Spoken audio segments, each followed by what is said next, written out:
कभी न कभी रोल्स रॉयस कार के साथ सेल्फी लेने का मन तो आपका भी हुआ होगा, क्योंकि इस कार को खरीदना तो किसी आम आदमी की बस की बात नहीं है। लेकिन सेल्फी तो हर कोई चाहता ही होगा, परंतु रोल्स रॉयस की इतनी कमी है कि ये आम आदमी को देखने को भी नहीं मिलती। आपने कभी न कभी जरूर सोचा होगा कि आखिर ये रोल्स रॉयस कहाँ की कंपनी है और आखिर ये कार इतनी महंगी क्यों है। वही एक आटा चक्की चलाने वाले का बेटा दुनिया के सबसे महंगी कार का मालिक कैसे बन गया, इसके पीछे की क्या कहानी है, ये सब आपको इस वीडियो में हम आपको बताने वाले हैं। 1863 में इंग्लैंड में पैदा हुए फ्रेडरिक हेनरी रॉयस 5 भाई बहनों में सबसे छोटे थे। उनकी फैमिली काफी गरीब थी और आटा मिल चलाती थी, लेकिन काम न चलने की वजह से उनके फैमिली लंदन जाकर बस गई। किसी तरह से उनकी जिंदगी बीत रही थी कि 9 साल के थे तब उनके पिता की मृत्यु हो जाती है और इसके बाद ही स्कूल छोड़कर उन्होंने न्यूज़पेपर भेजना शुरू कर दिया।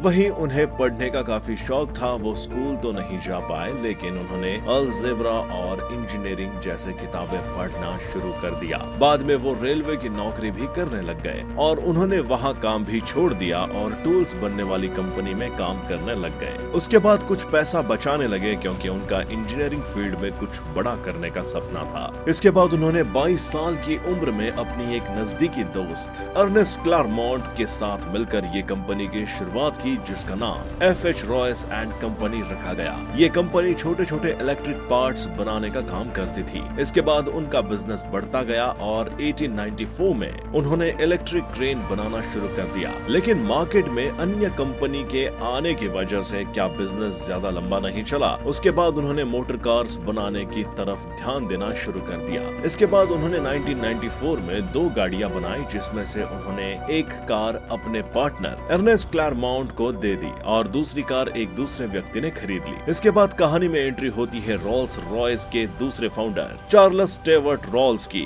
जो कि हेनरी के मित्र थे। उन्हें ये कार काफी पसंद आई है। चार्ल्स स्टेवर्ट रोल्स एक संपन्न परिवार से थे और वो इंजीनियर थे। इसके बाद 23 दिसंबर 1904 को रोल्स और रॉयस के बीच में एक समझौता हुआ, जिसमें ये तय हुआ कि रोल्स की बनाई हुई सभी कार को रॉयस खरीदेगा और उनकी बनाई गई कार रोल्स और रॉयस के नाम से जानी जाएगी। इस तरह से रोल्स रॉयस नाम के 2 व्यक्तियों के बीच एक ऐसा समझौता हो गया जिसने आगे चलकर इतिहास रच दिया। ये दोनों वैसे तो काफी अलग थे, लेकिन इनमें सिर्फ एक ही चीज कॉमन थी, जो कि मोटर कार्स को लेकर इन दोनों को दीवानगी। बाकी सब कुछ बिल्कुल अलग था। 41 साल के रोल्स, जो कि गरीबी में तप कर यहाँ तक आए थे, वही 26 साल के रॉयस सभी सुख सुविधा के साथ यहाँ तक पहुँचे थे। इस तरह से दोनों ने अपनी इस कार कंपनी की शुरुआत की। समय के साथ साथ इनकी कार लोगों को बहुत ज्यादा पसंद आने लगी और रॉयस रोल्स को बहुत फायदा होने लगा और कंपनी दिन प्रतिदिन नई ऊंचाइयां छूने लगी। इस तरह से 1910 में इस कंपनी के एक पार्टनर चार्ल्स रॉस की